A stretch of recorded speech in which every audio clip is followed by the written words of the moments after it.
John, chapters 15 and 16. I am the true vine, and my Father is the vine dresser. Every branch in me that does not bear fruit, he takes away, and every branch that does bear fruit, he prunes, that it may bear more fruit.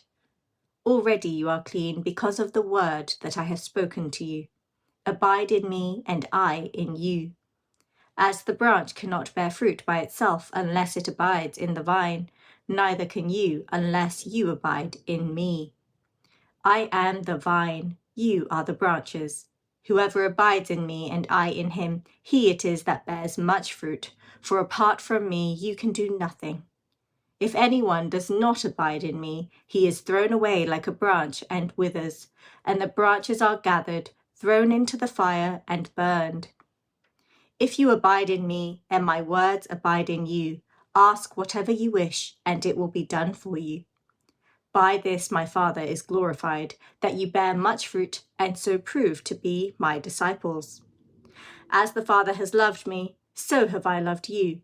Abide in my love. If you keep my commandments, you will abide in my love, just as I have kept my Father's commandments and abide in his love.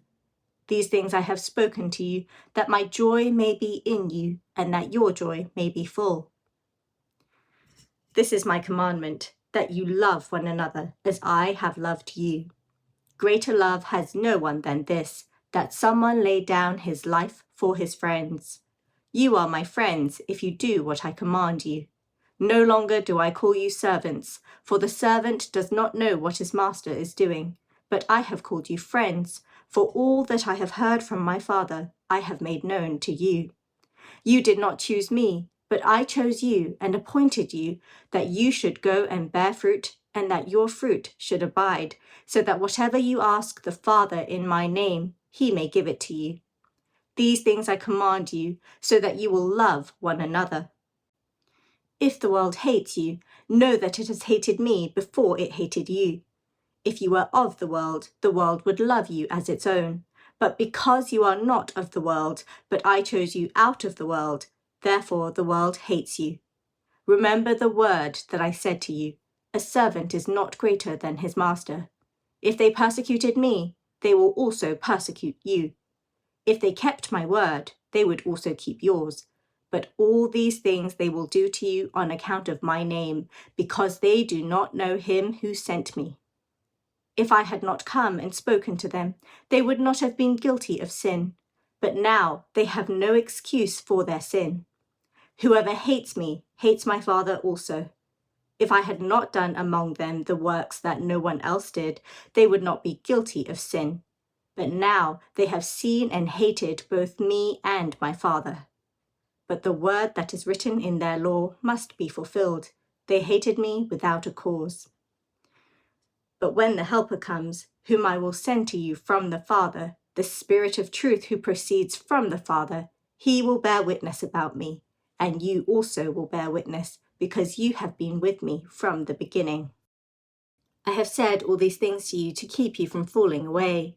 They will put you out of the synagogues. Indeed, the hour is coming when whoever kills you will think he is offering service to God. And they will do these things because they have not known the Father nor me. But I have said these things to you, that when their hour comes, you may remember that I told them to you. I did not say these things to you from the beginning, because I was with you. But now I am going to him who sent me, and none of you asks me, where are you going? But because I have said these things to you, sorrow has filled your heart. Nevertheless, I tell you the truth. It is to your advantage that I go away, for if I do not go away, the Helper will not come to you. But if I go, I will send him to you, and when he comes, he will convict the world concerning sin and righteousness and judgment. Concerning sin, because they do not believe in me. Concerning righteousness, because I go to the Father, and you will see me no longer. Concerning judgment, because the ruler of this world is judged. I still have many things to say to you, but you cannot bear them now. When the Spirit of truth comes, he will guide you into all the truth, For he will not speak on his own authority, but whatever he hears, he will speak, and he will declare to you the things that are to come.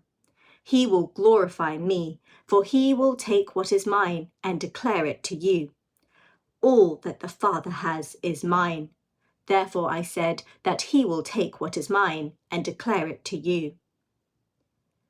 A little while, and you will see me no longer, and again a little while, and you will see me. So some of his disciples said to one another, What is this that he says to us, a little while, and you will not see me, and again a little while, and you will see me, and because I am going to the Father? So they were saying, What does he mean by a little while? We do not know what he is talking about. Jesus knew that they wanted to ask him, so he said to them, Is this what you are asking yourselves? What I meant by saying, A little while, and you will not see me, and again a little while, and you will see me? Truly, truly, I say to you, you will weep and lament, but the world will rejoice. You will be sorrowful, but your sorrow will turn into joy. When a woman is giving birth, she has sorrow because her hour has come. But when she has delivered the baby, she no longer remembers the anguish for joy that a human being has been born into the world. So also you have sorrow now, but I will see you again, and your hearts will rejoice, and no one will take your joy from you. In that day you will ask nothing of me. Truly, truly, I say to you, whatever you ask of the Father in my name, he will give it to you. Until now you have asked nothing in my name. Ask, and you will receive, that your joy may be full. I have said these things to you in figures of speech. The hour is coming when I will no longer speak to you in figures of speech, but will tell you plainly about the Father. In that day you will ask in my name, and I do not say to you that I will ask the Father on your behalf, for the Father himself loves you, because you have loved me and have believed that I came from God. I came from the Father and have come into the world, and now I am leaving the world and going to the Father. His disciples said, now you are speaking plainly and not using figurative speech. Now we know that you know all things and do not need anyone to question you. This is why we believe that you came from God. Jesus answered them, Do you now believe? Behold, the hour is coming, indeed it has come, when you will be scattered, each to his own home, and will leave me alone. Yet I am not alone, for the Father is with me. I have said these things to you, that in me you may have peace. In the world you will have tribulation, but take heart, I have overcome the world.